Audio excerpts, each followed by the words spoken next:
Europe 1. Il est 8h18 et ce matin, Bernard, vous recevez Guillaume Quercy, président de l'Union nationale de l'aide des soins et des services à domicile. Autrement dit, l'UNA, UNA. Monsieur Quercy, bonjour. Bonjour. Merci d'être au micro d'Europe 1. Pourquoi vous ai-je demandé de venir en studio ce matin ? Parce que demain, Madame El Khomri va remettre à la ministre de la Santé, Agnès Buzyn, un volumineux rapport sur l'état de l'aide à domicile, de l'aide aux gens qui ont besoin d'aide, en l'occurrence, et qu'on essaye de maintenir chez eux plutôt que de les mettre dans des EHPAD. Alors, vous avez une compétence plus élargie que ça. D'abord, une première chose, je voudrais avoir votre réaction au fait que les députés, avant-hier, ont à l'unanimité accepté le principe de l'exonération fiscale totale de tous les dédommagements financiers perçus par des aidants. C'est-à-dire, vous avez un parent, par exemple, qui vous donne quelques sous pour l'aider à rester à domicile. Avant, il fallait payer des impôts là-dessus. Maintenant, on n'en paye plus. Vous trouvez ça bien ? Ouais, je pense que tout ce qui peut venir en soutien des aidants proches, des aidants familiaux, est une bonne mesure.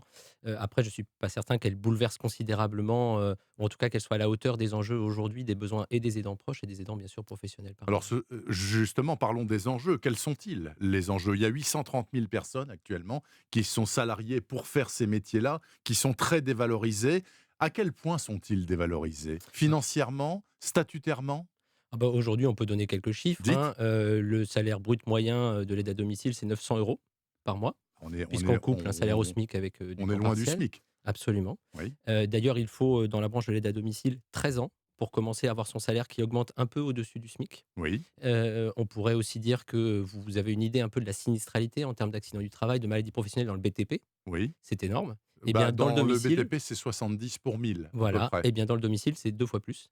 Donc, c'est le secteur le plus sinistré en France et c'est Mais, d'ailleurs un des seuls secteurs économiques dans lequel la sinistralité augmente. mais Et elle augmente pardonnez-moi, pourquoi? mais oui, alors Ouais. je comprends pas très bien quel peut être un accident du travail de quelqu'un qui vient aider une personne âgée à domicile.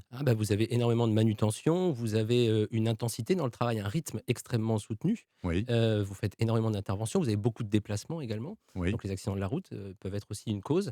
C'est un métier très intense et qui l'est de plus en plus parce que notre pays ne s'est pas donné un modèle économique suffisant pour faire que ce métier s'exerce dans de meilleures conditions. Alors, excusez-moi, mais pourquoi est-ce que d'abord les gens sont si mal payés ? Parce que ce sont des gens pas formés, qui n'ont aucune qualification ? Pourquoi est-ce qu'ils sont si mal payés ? Non, ce sont des gens qualifiés parce que vous ne pouvez pas aider une personne dans sa toilette, vous ne pouvez pas préparer le repas sans avoir une formation, sans être qualifié. Oui, Non, je vais vous dire très simplement les choses.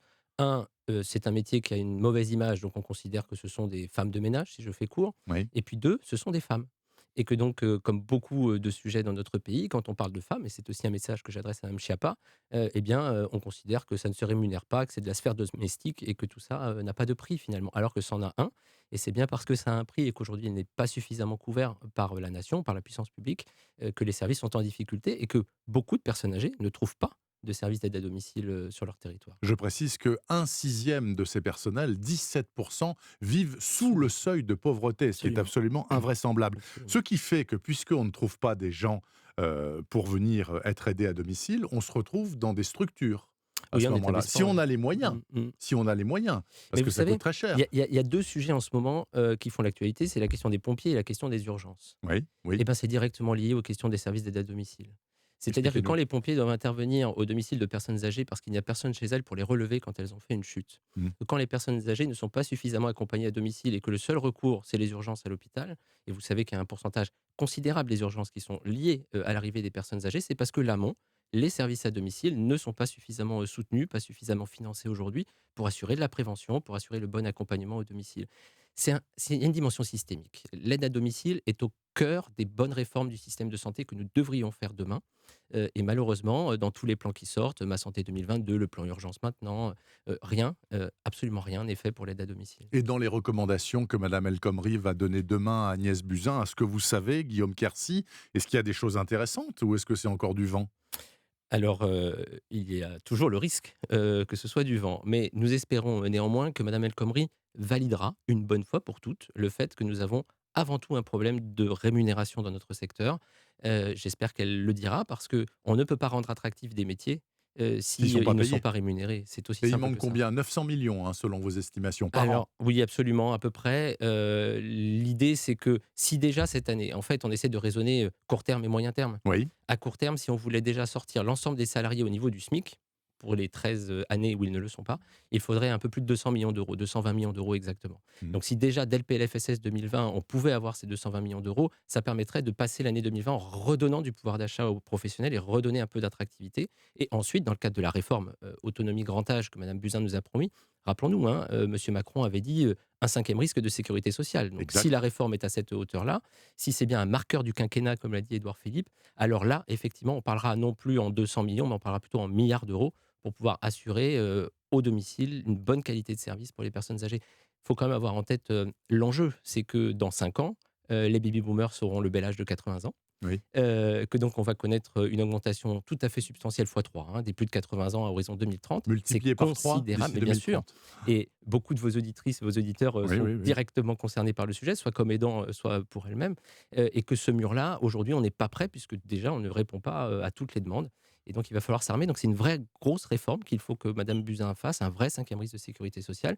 Et ce qu'on attend du rapport El Khomri, c'est que sur la dimension métier, il en pose des jalons tout à fait ambitieux. Et d'où, Guillaume Quercy, on est bien d'accord, pour vous, la solution centrale du problème du vieillissement de la population et du grand âge, c'est le maintien à domicile le plus longtemps possible. C'est ce que Il veulent, faut le et d'ailleurs, c'est ce que veulent les 90% gens, des d'ailleurs, Français. hein. Ouais, c'est ce que Oui, oui. veulent Ils veulent pas 90% des aller dans Français. des établissements à 3 000 € par mois. Non, absolument. Ils veulent être chez eux, avec leurs proches, le plus longtemps possible.